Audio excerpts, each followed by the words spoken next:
제10장. 예수께서 거기서 떠나 유대지경과 요단강 건너편으로 가시니 무리가 다시 모여들거늘 예수께서 다시 전례대로 가르치시더니 바리새인들이 예수께 나와 그를 시험하여 묻되, 사람이 아내를 버리는 것이 옳으니까? 모세가 어떻게 너희에게 명하였느냐? 모세는 이혼 증서를 써주어 버리기를 허락하였나이다. 너희 마음이 완악함으로 말미암아 이 명령을 기록하였거니와 창조 때로부터 사람을 남자와 여자로 지으셨으니 이러므로 사람이 그 부모를 떠나서 그 둘이 한 몸이 될지니라. 이러한즉 이제 둘이 아니요 한 몸이니 그러므로 하나님이 짝지어 주신 것을 사람이 나누지 못할지니라 하시더라. 집에서 제자들이 다시 이 일을 물으니, 누구든지 그 아내를 버리고 다른 데에 장가드는 자는 본처에게 간음을 행하며 또 아내가 남편을 버리고 다른 데로 시집가면 간음을 행함이니라. 사람들이 예수께서 만져주심을 바라고 어린아이들을 데리고 오매 제자들이 꾸짖거늘 예수께서 보시고 노하시어 이르시되, 어린아이들이 내게 오는 것을 용납하고 금하지 말라. 하나님의 나라가 이런 자의 것이니라.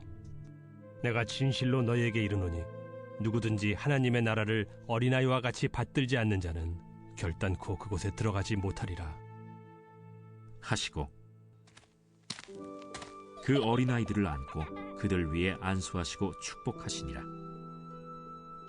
예수께서 길에 나가실새 한 사람이 달려와서 꿇어앉아 묻자오되, 선한 선생님이여, 내가 무엇을 하여야 영생을 얻으리이까? 네가 어찌하여 나를 선하다 일컫느냐? 하나님 한 분 외에는 선한 이가 없느니라. 네가 계명을 안 하니 살인하지 말라, 간음하지 말라, 도둑질하지 말라, 거짓 증언하지 말라, 속여 빼앗지 말라, 내 부모를 공경하라 하였느니라. 선생님이여, 이것은 내가 어려서부터 다 지켰나이다. 예수께서 그를 보시고 사랑하사 이르시되, 네게 아직도 한 가지 부족한 것이 있으니 가서 네게 있는 것을 다 팔아 가난한 자들에게 주라. 그리하면 하늘에서 보화가 네게 있으리라. 그리고 와서 나를 따르라. 그 사람은 재물이 많은 고로 이 말씀으로 인하여 슬픈 기색을 띠고 근심하며 가니라. 예수께서 둘러보시고 제자들에게 이르시되, 재물이 있는 자는 하나님의 나라에 들어가기가 심히 어렵도다. 제자들이 그 말씀에 놀라는지라. 예수께서 다시 대답하여 이르시되, 얘들아, 하나님의 나라에 들어가기가 얼마나 어려운지 낙타가 바늘기로 나가는 것이 부자가 하나님의 나라에 들어가는 것보다 쉬우니라. 제자들이 매우 놀라 서로 말하되, 그런즉 누가 구원을 얻을 수 있는가? 하니 예수께서 그들을 보시며 이르시되, 사람으로는 할 수 없으되 하나님으로는 그렇지 아니하니 하나님으로서는 다 하실 수 있느니라. 베드로가 여짜와 이르되, 보소서, 우리가 모든 것을 버리고 주를 따랐나이다. 내가 진실로 너희에게 이르노니 나와 복음을 위하여 집이나 형제나 자매나 어머니나 아버지나 자식이나 전토를 벌인 자는 현세에 있어 집과 형제와 자매와 어머니와 자식과 전토를 100배나 받되 박해를 겸하여 받고 내세의 영생을 받지 못할 자가 없느니라. 그러나 먼저 된 자로서 나중되고 나중된 자로서 먼저 될 자가 많으니라. 예루살렘으로 올라가는 길에 예수께서 그들 앞에 서서 가시는데 그들이 놀라고 따르는 자들은 두려워하더라. 이에 다시 12 제자를 데리시고 자기가 당할 일을 말씀하여 이르시되, 보라, 우리가 예루살렘에 올라가노니 인자가 대제사장들과 서기관들에게 넘겨짐에 그들이 죽이기로 결의하고 이방인들에게 넘겨주겠고 그들은 능욕하며 침뱉으며 채찍질하고 죽일 것이나 그는 3일 만에 살아나리라. 세베대의 아들 야고보와 요한이 주께 나와 여짜오되, 선생님이여, 무엇이든지 우리가 구하는 바를 우리에게 하여 주시기를 원하옵나이다. 너희에게 무엇을 하여 주기를 원하느냐? 주의 영광 중에서 우리를 하나는 주의 우편에 하나는 좌편에 앉게 하여 주옵소서. 너희는 너희가 구하는 것을 알지 못하는도다. 내가 마시는 잔을 너희가 마실 수 있으며 내가 받는 세례를 너희가 받을 수 있느냐? 할 수 있나이다. 너희는 내가 마시는 잔을 마시며 내가 받는 세례를 받으려니와 내 좌우편에 앉는 것은 내가 줄 것이 아니라 누구를 위하여 준비되었든지 그들이 얻을 것이니라. 10 제자가 듣고 야고보와 요한에 대하여 화를 내거늘 예수께서 불러다가 이르시되 이방인의 집권자들이 그들을 임의로 주관하고 그 고관들이 그들에게 권세를 부리는 줄을 너희가 알거니와 너희 중에는 그렇지 않을지니 너희 중에 누구든지 크고자 하는 자는 너희를 섬기는 자가 되고 너희 중에 누구든지 으뜸이 되고자 하는 자는 모든 사람의 종이 되어야 하리라. 인자가 온 것은 섬김을 받으려 함이 아니라 도리어 섬기려 하고 자기 목숨을 많은 사람의 대속물로 주려 함이니라. 그들이 여리고에 이르렀더니 예수께서 제자들과 허다한 무리와 함께 여리고에서 나가실 때 디메오의 아들인 맹인 거지 바디메오가 길가에 앉았다가 나사렛 예수시란 말을 듣고 소리질러 이르되 다윗의 자손 예수여, 나를 불쌍히 여기소서. 많은 사람이 꾸짖어 잠잠하라 하되 그가 더욱 크게 소리질러 이르되 다윗의 자손이여, 나를 불쌍히 여기소서. 예수께서 머물러 서서 그를 부르라 하시니 그들이 그 맹인을 부르며 이르되 안심하고 일어나라. 그가 너를 부르신다. 맹인이 겉옷을 내버리고 뛰어 일어나 예수께 나아오거늘 예수께서 말씀하여 이르시되 내게 무엇을 하여 주기를 원하느냐? 선생님이여, 보기를 원하나이다. 가라. 내 믿음이 너를 구원하였느니라. 하시니 그가 곧 보게 되어 예수를 길에서 따르니라. 할렐루야. 우리 하나님의 크신 은혜가 언제나 기도함 가운데 응답을 바라는 우리 모든 성도님들과 함께 하시기를 주님의 이름으로 간절히 축원합니다. 오늘 우리 마가복음 10장의 말씀을 함께 드라마 성경으로 묵상하셨는데요. 이제 예수님은 십자가의 길을 완성하시려 예루살렘으로 올라가시고 있습니다. 이제 11장부터는 예루살렘에서 일어난 일이 돼요. 연말입니다. 이제 한 해가 다 가고 있는데 한 해를 우리가 잘 마무리하고 새해를 맞이해야 될 거예요. 근데 오늘 10장의 말씀을 우리가 묵상하면서 여러분들에게 하나 여쭙고 싶은 말이 있습니다. 혹시 올해 말씀을 읽고 묵상하다가 내 생각이나 삶이 바뀐 경험이 있으신가요? 내가 1년을 살아왔는데 그 1년의 삶 가운데 내가 하나님의 말씀을 읽고 묵상하고 듣고 실천하면서 내 생각이나 내 삶이 하나님이 기뻐하시는 만큼 바뀐 경험이 얼마나 되십니까? 일반적으로 사회적으로 널리 통하는 생각들을 통념이라는 말을 씁니다. 통념. 통념에는 선한 것도 있고 옳지 않은 통념도 있어요. 예수님께서 진리로 가르치실 때에 예수님의 가르침은 그 당시 유대 사회에서 혈통이든 생활이든 인권이든 유대 사람들이 잘못된 통념으로 자기 마음대로 행하고 있던 것에 대해 진리로 맞서시는 경우가 되게 많았어요. 근데 예수님의 그 가르침에는 권위가 있었고 그들의 통념을 완전히 뒤엎는 권위 있는 가르침에 이 이스라엘 사람들이 놀랐다라고 복음서에는 기록되어 있습니다. 우리가 참으로 말씀을 하나님의 뜻으로 하나님의 말씀으로 받는다면 우리의 생각이 우리의 마음이 바뀌게 되고 우리의 마음과 생각이 바뀌면 우리의 생활과 태도가 바뀌는 전 인격적인 변화를 겪게 돼요. 우리가 예수님을 믿으면서 우리의 생각과 우리의 삶이 바뀌지 않는다면 오늘 우리가 과연 하나님이 기뻐하시는 진실한 신앙으로 살아가고 있는지를 한번 점검해 보아야 됩니다. 한 해의 마무리요 또 새로운 한 해를 준비하는 이때에 과연 우리는 말씀 앞에 얼마나 바뀌어 가고 있을까요? 오늘 마가복음 10장의 말씀을 통해서 말씀이 생각을 바꿉니다 라는 제목으로 함께 우리의 생각과 우리의 마음이 과연 하나님의 말씀을 듣고 바뀌고 변화되고 있는지 한번 점검해보는 오늘 새벽이 되기를 간절히 소망합니다. 오늘 말씀은요 1절과 11절은 이혼에 대한 통념, 13절로 16절은 아이에 대한 통념, 17절로 31절은 재물과 영생에 대한 통념, 32절로 45절은 높음과 섬김에 대한 통념, 46점에서 52절까지는 가난하고 소외된 이들에 대한 그 생각이 바뀌어야 된다는 주님의 가르치심이 이어지고 있습니다. 말씀드린 대로 1절과 12절은 이혼에 대한 그 당시 유대 사회의 잘못된 통념을 주님이 지적하신 사건이죠. 예수님을 대적하는 이들이 나와서 묻습니다. 선생님, 이혼 증서를 써주고 아내를 버리는 것이 옳습니까? 근데 이 질문이 굉장히 함정이에요. 옳다라고 한다면은 이 앞에 앞서서 세례 요한이 헤롯과 헤로디아의 부적절한 관계를 지적했다가 죽잖아요. 똑같은 정치적인 프레임으로 예수님을 고발하려 한 거예요. 사회적으로 무리를 일으키려고 한다.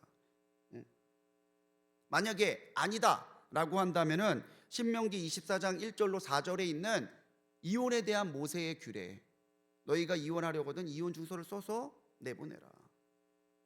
이 규례를 거부한다, 잘못 이해하고 가르친다, 이렇게 몰아붙이려고 했던 거예요. 근데 예수님은 이혼 증서를 써주는 것이 옳으냐 잘못됐냐 이런 문제가 아니라 더 근원적인 질문을 하십니다. 모세가 뭐라고 했냐? 이혼 증서를 써서 내어 보내는 게 옳다고 했습니다. 허락했습니다. 근데 사실 이게 모세가 이혼 증서를 써주고 아내와 이혼하는 것을 허락했다는 의미가 아니에요. 그 당시에 여성은 보호받지 못하는 인권의 계층이었습니다. 그냥 이 여자 싫다고 내보내면 이 여인은 어떻게 살아갈 방법이 없어요. 이혼 증서는 공적으로 내가 이 여인과의 관계를 정리했다라고 하는 서류예요. 이것을 쓴다는 것은 그 당시 유대 사회에서 남자도 적지 않은 수치를 감내해야 되는 일이었습니다.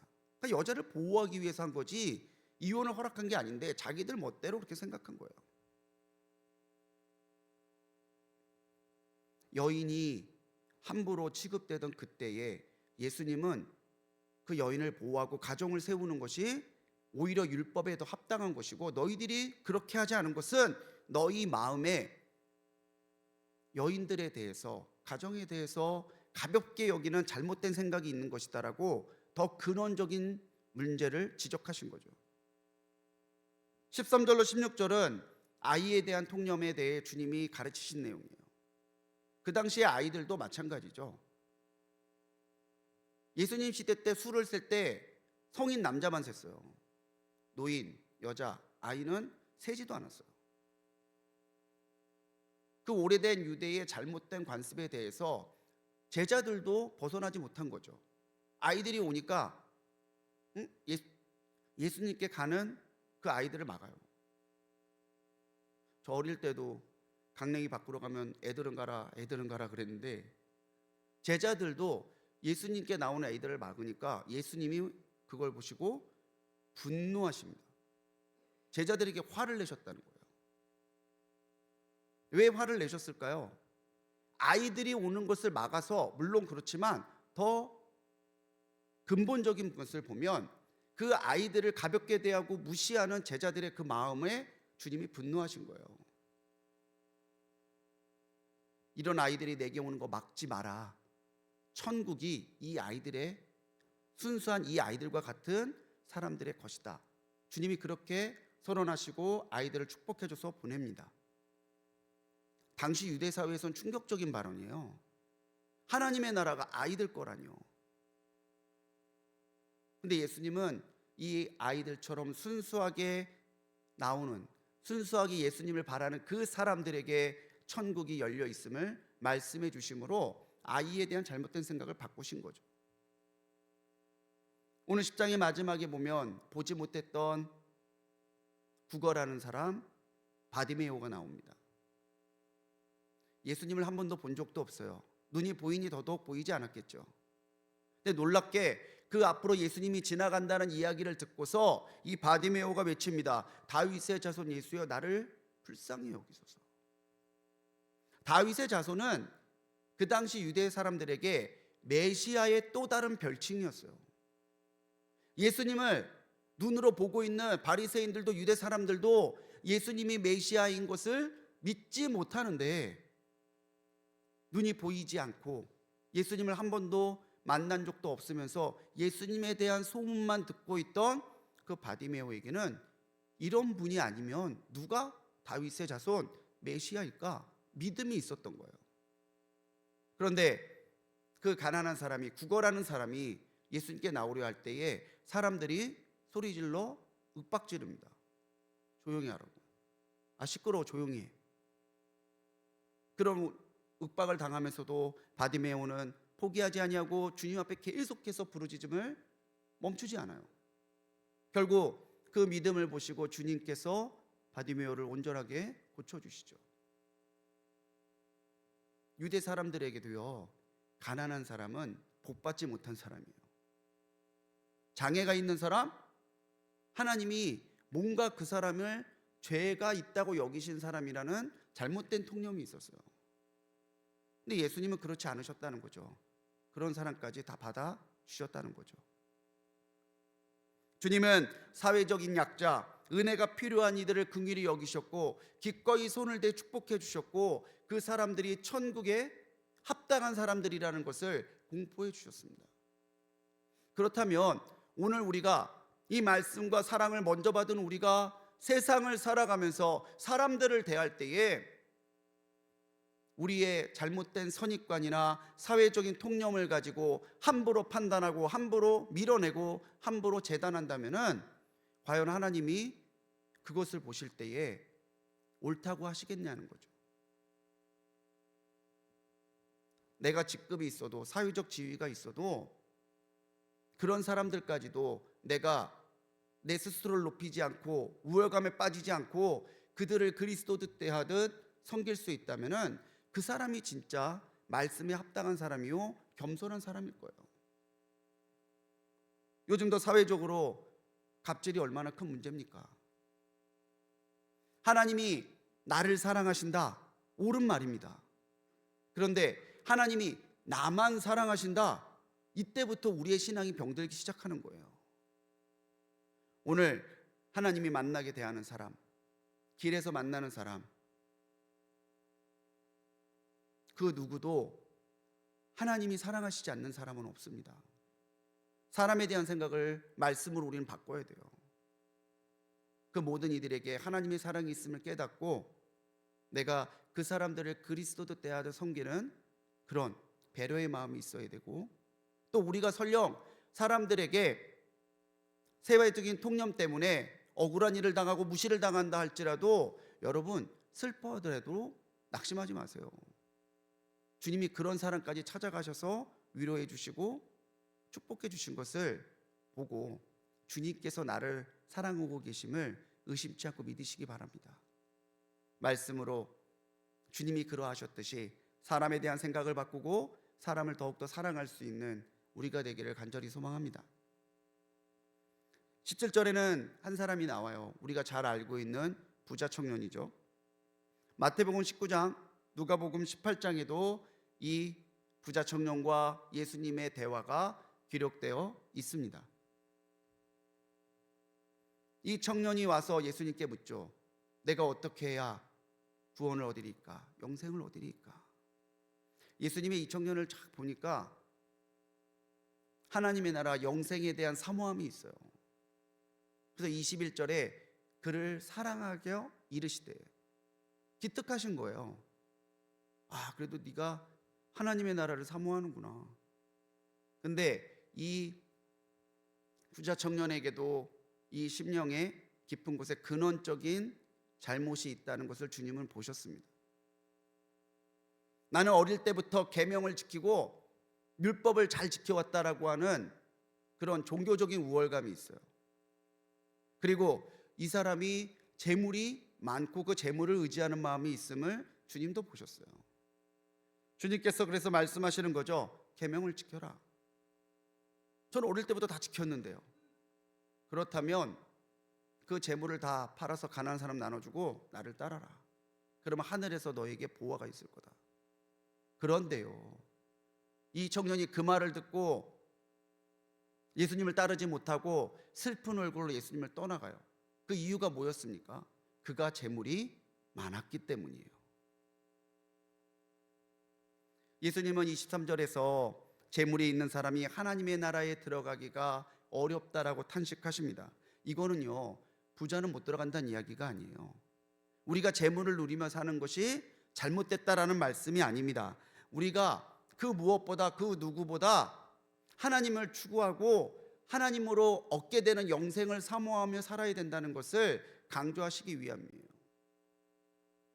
우리가 말씀을 들으면서 자꾸 세상에 있던 물질을 중시하던 물질만을 따라가던 우리의 삶이, 생각이 바뀌어서 하나님에 대한 사랑으로, 그리고 오직 그리스도 예수를 통해서만 받게 되는 그 영생을 사모하는 마음과 생각으로 바뀌어야 된다는 것을 주님은 힘주어 말씀하신 것입니다. 이 말을 듣고 제자들이 놀래죠. 아유, 그럼 누가 구원을 얻을 수 있습니까?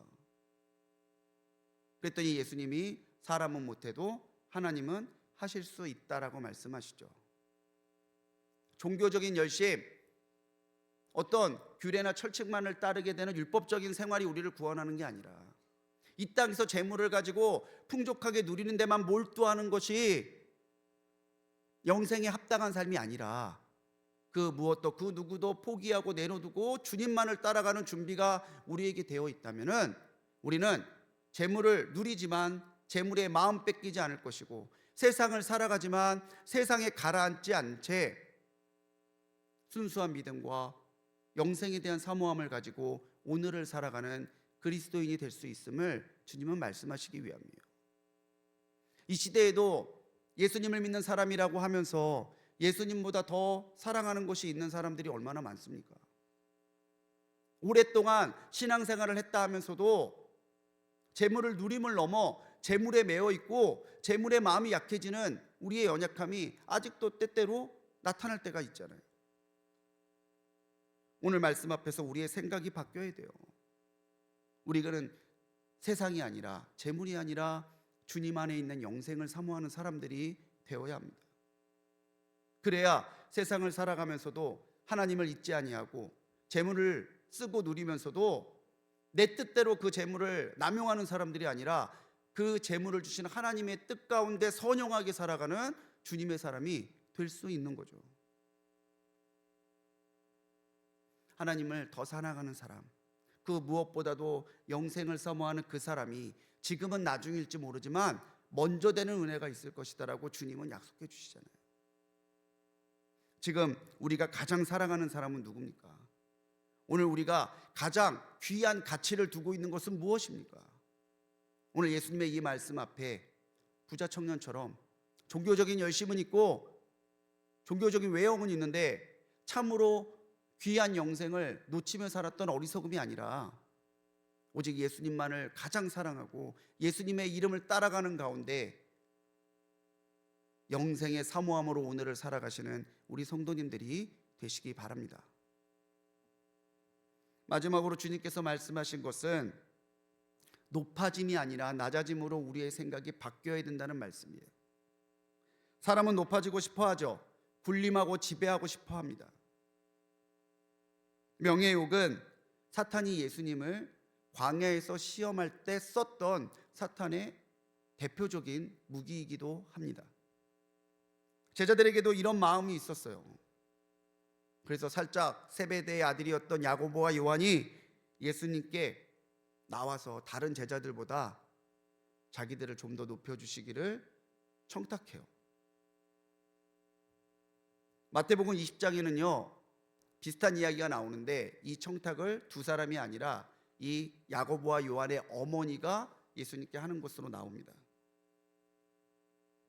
32절로 그 이어지는 말씀에서 예수님은 내가 왜 예루살렘으로 가고 있는지, 이 10장은 예루살렘으로 가는 여정의 말씀이라고 말씀드렸잖아요. 왜 예루살렘으로 가는지 이미 말씀하셨어요. 모든 이들에게 영생의 길을 열어주시기 위해 대속물로 자기를 내어주시려고 가시는 거예요. 죽으러 가시는 거고 섬기러 가시는 거예요. 근데 이 말을 듣고서도 제자들이 고작 한다는 말이, 이 예수님을 따르는 사람 중에서 저희들을 제일 높은 자리, 높은 권위를 주십시오. 주님이 말씀하십니다. 넌 아직도 내 말을 이해 못하는구나. 내가 예루살렘에 가면은 내가 마실 잔이 있다. 죽음의 잔이요, 희생의 잔이요, 또 부활로서 완성된 영생의 잔이에요. 너희가 이거 마실 수 있냐고. 뭔지도 모르면서 덜컥 마실 수 있다고 그래요. 그 고백 때문이었을까요? 야고보는 결국 예수님처럼 순교하죠. 예수님께서 말씀하십니다. 너희 중에 으뜸이 되는 사람은 높아지려고 아둥바둥하는 사람이 아니라 낮아지고 섬기는 그 사람이 높아진 것이다라고 주님은 분명하게 말씀하십니다. 우리의 생각이 높아지려 할수록 높아지는 게 아니에요. 우리를 높이시는 것은 하나님이 높여주셔야 돼요. 그럼 하나님은 어떤 사람을 높이십니까? 성경의 말씀을 보십시오. 세상의 권세를 따라가고 내가 사회적인 지위가 높아지려고 아둥바둥했던 사람을 하나님이 사랑하시고 하나님이 쓰셨나요? 오늘 우리 복음서를 잘 보면 나오지만 황제, 왕, 유력자들이 나오죠. 황제 디베랴 때 있었던 일이야. 그런데 세상적으로는 주류고 세상적으로 높은 그 사람들이 예수님의 말씀에는 그냥 배경이에요. 그때 이런 일이 있었어. 그 사람이 황제일 때 이런 일이 있었어. 성경은 그런 사람들을 중요하게 보지 않았다는 얘기예요. 성경이 중시한 사람, 하나님이 주목해서 보셨던 사람은 그리스도의 겸손을 닮아갔던 사람이고, 세상의 영광을 취하려함이 아니라 하나님 안에만 있는 그 놀라운 하나님의 영광을 사모했던 사람이에요. 그런 사람이 하나님이 사랑하시고 들으셨던 사람이요, 하나님의 나라에서 높아짐을 감당할 수 있는 사람이라고 주님은 말씀하신 거죠. 우리가 과연 세상 가운데 높아지려고 살아갑니까? 아니면 하나님을 높이기 위해서 살아갑니까? 첼로라는 악기가 그렇답니다. 올라갈수록 소리가 낮고요, 낮아질수록 소리가 높아진대요. 낮아지면 낮아질수록 우리는 하나님을 높이는 통로가 돼요. 높아지면 높아질수록 내가 세상적인 성취나 야망은 있을지 몰라도 하나님의 은혜와 영생에서는 멀어지고 하나님의 나라에서는 오히려 작은 자로 전락해버리는 어리석은 일이 될 수 있음을 오늘 이 말씀 앞에서 우리가 생각을 바꿔야 되는 거죠. 사랑하는 성도님들, 오늘 말씀 앞에 우리의 생각이 바뀌기를 원합니다. 사람에 대한 생각이 그리스도를 대하듯 사랑하고 섬기는 마음으로, 세상의 재물과 세상의 그런 이치를 따라 사는 것이 아니라 영생을 사모하는 생각으로, 내가 높아지려는 것이 아니라 주님을 높이려는 생각으로 우리가 변화될 때에 하나님께서는 그 사람을 하나님의 나라에 합당한 사람으로 여기실 것이요, 우리 주님은 나의 제자라고 여겨주실 줄을 믿습니다. 말씀 앞에서 우리의 생각이 바뀌어 나의 생각과 나의 주관은 십자가 앞에 내려놓고 주님이 말씀 가운데 깨닫게 하시는 그 말씀을 따라 살아감으로 오늘을 주님이 기뻐하시는 사람으로, 하나님 나라에 합당한 사람으로 살아가는 우리 모두가 되기를 주님의 이름으로 간절히 축원합니다. 기도하시겠습니다. 주님, 아직도 굳어져 있고 바뀌지 않는 우리의 생각을 변화시켜 주옵소서. 우리가 말씀을 들을 때 흘려듣지 않게 하시고, 주님, 그 말씀에 담긴 깊은 의미를 깨달아 알게 하시며, 그 말씀 앞에 우리의 생각이 바뀌고 삶이 바뀌는 변화의 역사가 있도록 은혜를 더하여 주시옵소서. 주님, 사람들을 대할 때에 주여 함부로 대하지 않도록 역사하시고, 주여 우리의 완악한 마음이 자꾸 하나님께서 귀하게 사랑하시는 사람들을 함부로 대하지 아니하도록 우리에게 사랑을 주시고 우리에게 관용을 허락하여 주시옵소서. 주님, 아직도 우리가 하나님보다 더 사랑하는 것이 있습니까? 하나님보다 더 귀하게 여기는 것이 있습니까? 주님 앞에 다 내려놓게 하시고 우리가 오직 그리스도 예수 안에만 있는 영생의 소망을 따라 살아가는 진짜 제자들이 되게 하여 주옵소서. 오늘 세상을 살아갈 때에 주여, 우리가 높아지려 하는 이들이 아니라 주님을 높이는 사람들이 되게 하시고, 오늘 우리의 섬김 가운데 임하시는 하나님의 그 사랑과 은혜로 더 많은 이들에게 영적인 선한 영향력을 나타낼 수 있는 우리 되게 하셔서, 정말로 주님, 우리가 참으로 하나님 나라에 합당한 사람임을 우리의 섬김과 우리의 삶으로 증명하도록 인도하여 주옵소서. 오늘 새벽에 드린 귀한 예물들이 있습니다. 감사의 예물과 성탄의 감사의 예물 주님 앞에 드리오니 예물에 담겨있는 기도대로 응답하시고 하나님 나라에 합당한 은혜를 더하여 주옵소서. 오늘도 우리와 함께 하시고 우리가 더 깊이 영적으로 변화되고 성숙되게 인도하실 줄 믿사옵고, 우리를 구원하신 예수님의 이름으로 간절히 기도드렸습니다. 아멘.